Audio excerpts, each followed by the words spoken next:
Hi friends, నేను కోహిమాకి వెళ్తున్నాను అనమాట. ఇక్కడ నుంచి 120 కిలోమీటర్లు ఉంది. సో ఇది మొత్తం కొండ ప్రాంతం. నా టెంట్ కూడా ఇది వేసుకోవడానికి పని చేయదు, అందుకని చెప్పేసి వేసుకోలేదు అనమాట నేను. సో ఇక్కడ ఒక తెలుగు అతను కలిసాడు నాకు. 2001లో కర్నూలులో వర్క్ చేశారంట ఆయన. ఇక్కడ చిన్న హోటల్ రన్ చేసుకుంటున్నారు. ఆయన రిక్వెస్ట్ చేస్తే ఇప్పటికి ఫుడ్ పెట్టి ఇక్కడే స్టే చేయమని చెప్పారు నన్ను. నాకైతే చాలా సంతోషంగా ఉంది.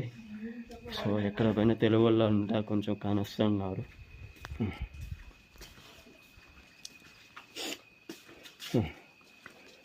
మీ పేరు? మేరా నీలాబాబు. నీలాబాబు, చాలా థ్యాంక్ యూ, ధన్యవాద్. మీరు ఈరోజు చేసిన హెల్ప్ చాలా థ్యాంక్ యూ అనమాట. ధన్యవాద్. ఓకే.